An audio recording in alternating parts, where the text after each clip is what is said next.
네, 칩센 미디어 주주 여러분들 반갑습니다. 네, 칩센 미디어가 최근에 정배열 구간에 이렇게 진입을 하면서 다시 한번 차익 실현 물량이 나온 이후에 다시 한번 이렇게 쌍바닥 패턴을 만들어주고 있는데요.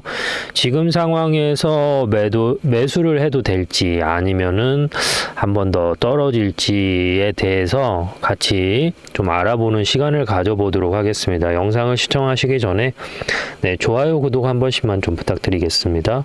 최근 여러분들 이 주식이 칩센 미디어 같은 경우는 칩이잖아요, 칩. 그러니까 이제 반도체 관련된 회사인데, 자, 한국에서 현재 그 중국하고 대부분 모든 산업이 같이 경쟁하는 구조입니다. 근데 과거에는 이제 메이드 인 차이나가 싸구려 이미지가 강했단 말이에요. 근데 지금은 중국이 대부분 한국 기술이 이 정도라고 하면 거의 비슷하게 왔어요. 하지만 그 중에서도 현재 중국이 한국을 따라잡지 못하는 한 이 정도 간극이 있는 섹터가 어디냐면 반도체예요. 반도체는 노하우거든요. 이거를 하루아침에 습득할 수 있는 기술이 아니에요. 삼성전자가 오랜 시간 투자를 하면서 축적된 노하우이기 때문에 이거는 중국이 따라잡고 싶어도 지금 당장은 어렵다. 다만 우리나라 현재 이제 간첩법 기준이 간첩이 사실 뭐 북한만 생각하는 이런 게 강한데 산업 스파이도 간첩이에요.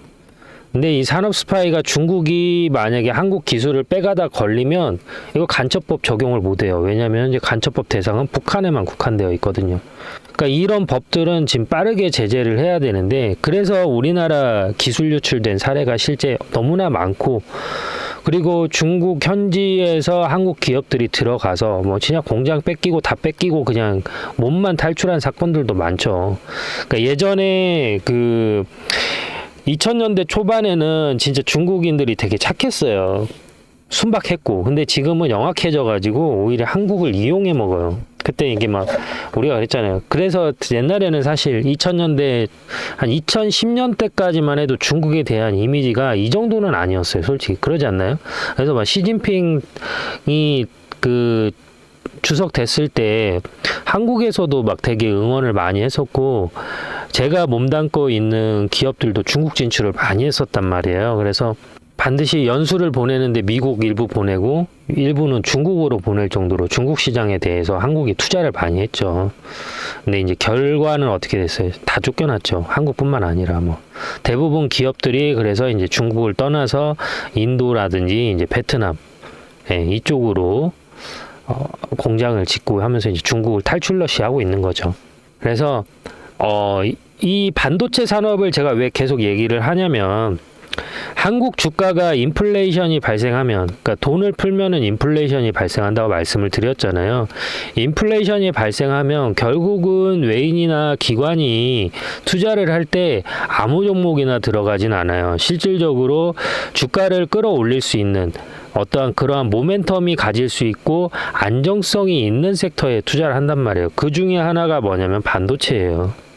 반도체 최근에는 2차 전지였지만 2차 전지는 사실 쉽지 않죠. 지금은 미국 정부 정책이 전기차에는 현재 회의적이기 때문에 그나마 현재 이재명 정부가 들어서서 뭐 2차 전지랑 뭐 풍력, 화력 이런 거 얘기를 하지만 실질적으로 거기에 들어갈 수 있는, 쏟아부을 수 있는 재원이 솔직히 지금 당장은 없어요. 지금 추경해가지고 45조인가? 이거를 진행했는데 이 돈 들어가는 것만 해도 어마어마하거든요. 사실 지금 주가가 올라가는 것들은 여러분들이 잘 생각해야 되는 게 뭐냐면, 실적이 나아져서 아니에요. 실적이 나아지고 소비가 촉진이 되면 직원 채용부터 하겠죠. 근데 지금 직원 채용 있나요? 없어요. 직원 채용 같은 거 없습니다, 지금. 그러니까 지금 주가가 올라가는 건 뭐예요? 제가 여러 번 설명드렸잖아요. 컵에 에스프레소 원액이 있어요. 물을 붓는 거예요. 더. 그러면은 양은 많아지죠. 양은 많아지는데 그 에스프레소 원액에 대한 희석은 커지잖아요. 마찬가지예요. 지금 주가가 방어하는 거예요. 원화의 가치가 떨어질 거를 대비해서 주가가 방어하기 때문에 인플레이션이 발생하는 거예요. 부동산도 마찬가지고요. 이해되셨죠? 그러니까 사실 코스피 5천 만드는 거 어렵지 않아요. 솔직히 냉정하게 얘기해서 매달 아니다 뭐 분기별로 20조씩 4년간 계속 돈 풀어봐요.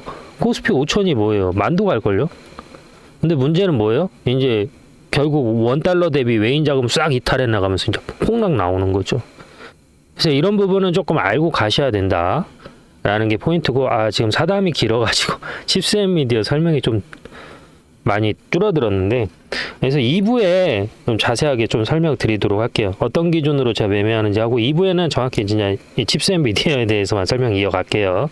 제 매매 기준에 대해서 간단하게 좀 설명을 드리도록 하겠습니다. 저는 기본적으로 추세 매매라는 걸 많이 하는데요.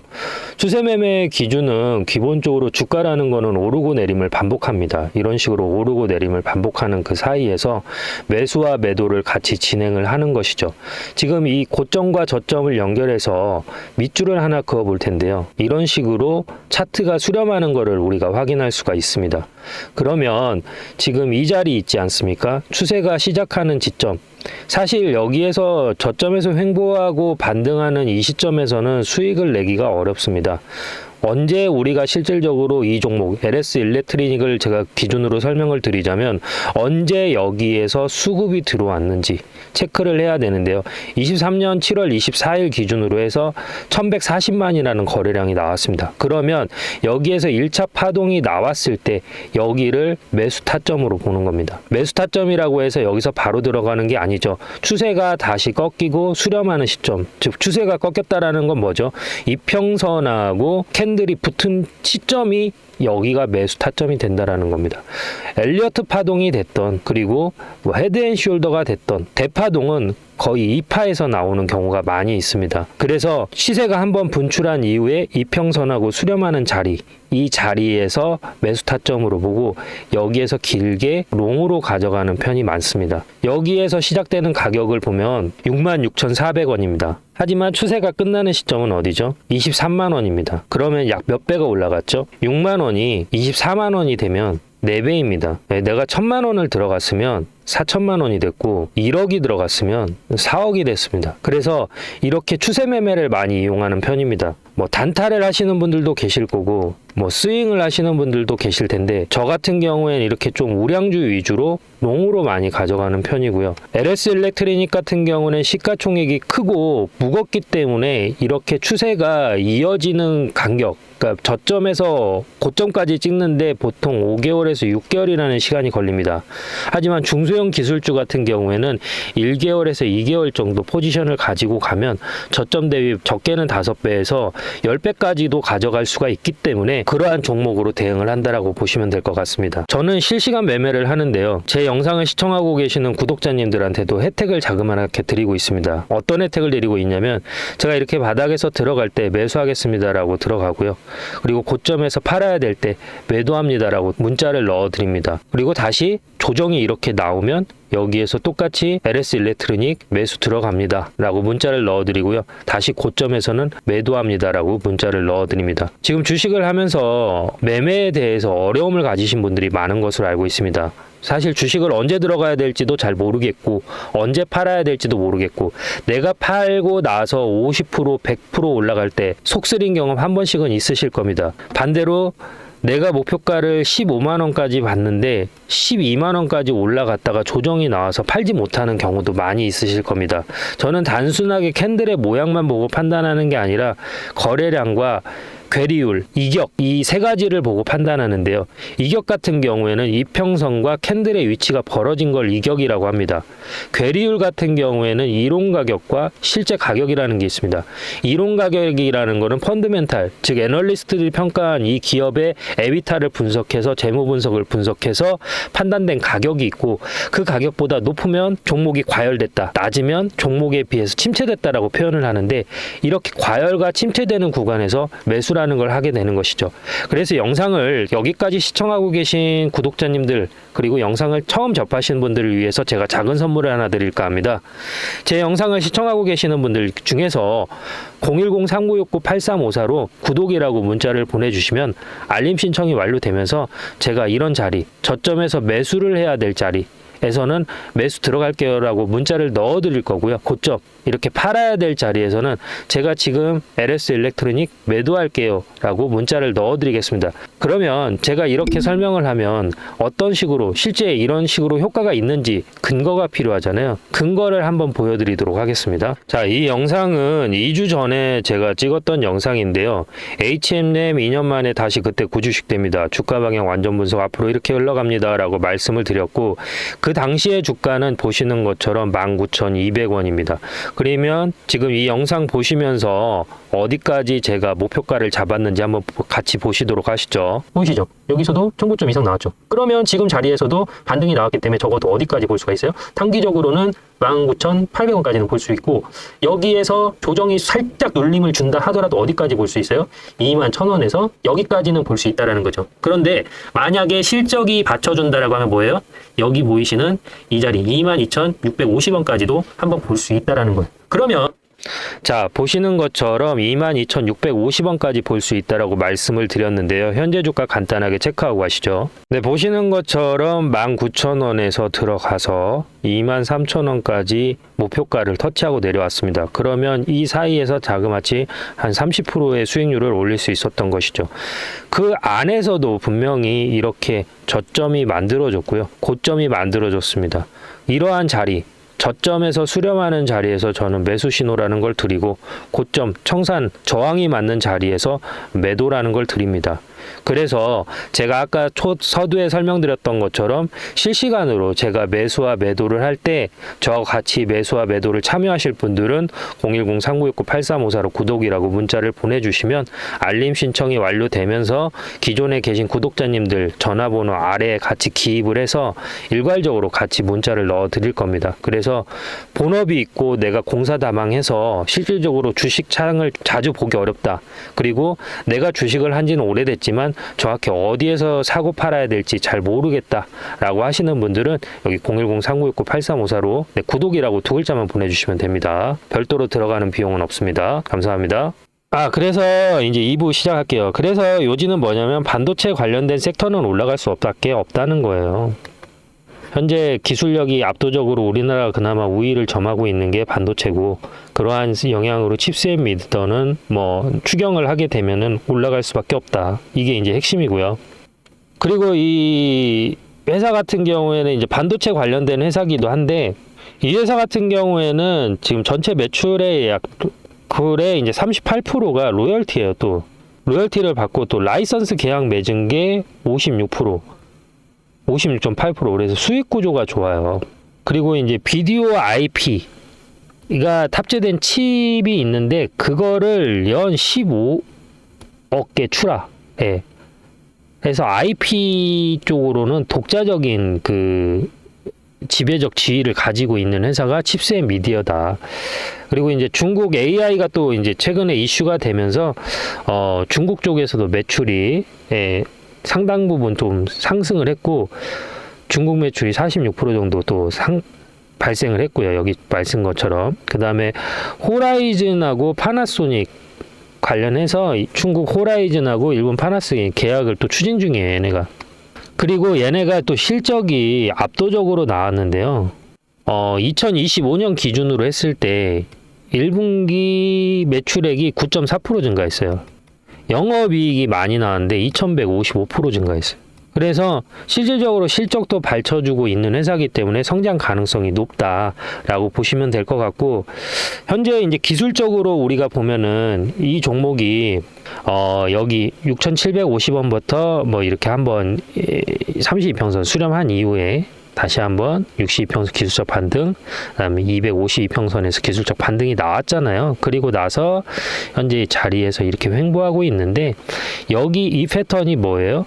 여기가 헤드앤숄더잖아요. 헤드앤숄더 패턴이기 때문에 여기에서는 다음 패턴은 어떤 흐름으로 갈 수 있냐면 이렇게 똑같이 가지 않아요. 그 다음은 이제 이러한 엘리어트 파동 위주로 흘러갈 수 있는 가능성이 크다라는 거죠.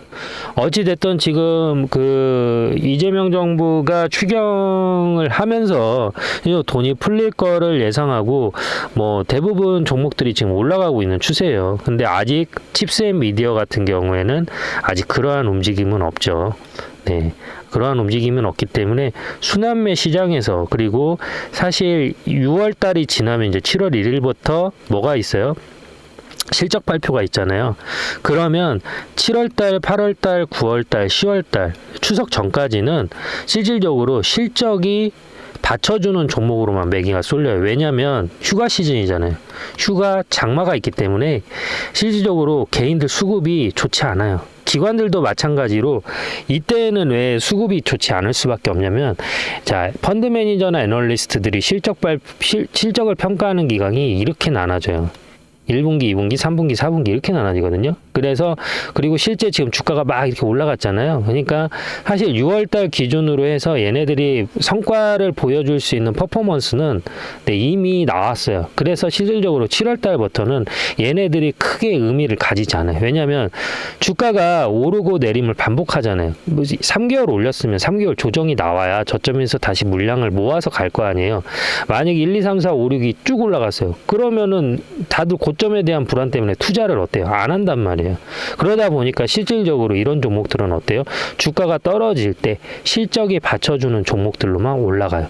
그래서 예전에도 그렇게 모든 종목이 떨어질 때 올라갔던 종목이 뭐였냐면 삼성전기였어요.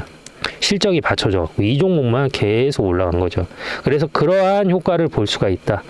칩스앤미디어는 지금 들어가도 된다. 그래서 앞에 영상처럼 내가 매수와 매도를 하는 데 있어서 실질적인 어려움이 있다. 바빠가지고 체크하기도 어렵다라고 하시는 분들은 저는 실전 매매를 하고 있기 때문에 이 종목 매수할 때는 매수합니다라고 문자 넣어드리고요. 매도할 때는 매도합니다라고 문자를 넣어드려요. 문자를 제가 넣어드리려면 여러분들 연락처를 알아야 되겠죠. 연락처를 알기 위해서는 여러분들이 저한테 010-3969-8354로 구독이라고 남겨주시면 돼요. 그러면 구독 남겨주신 분들은 기존 구독자님들 연락처 아래에 넣어가지고 여러분들 매수해서 매도 문자 넣어드리고요. 그거 받았다라고 해서 무조건 이 종목을 사라는 게 아니에요. 보시고 마음에 드시면 사셔도 되고 안 사셔도 돼요.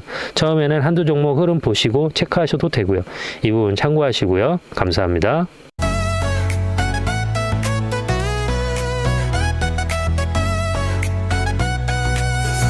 짙은 나의 사랑, 음원은 나의 힘, 상은 나의 별, 그리고 넌 나의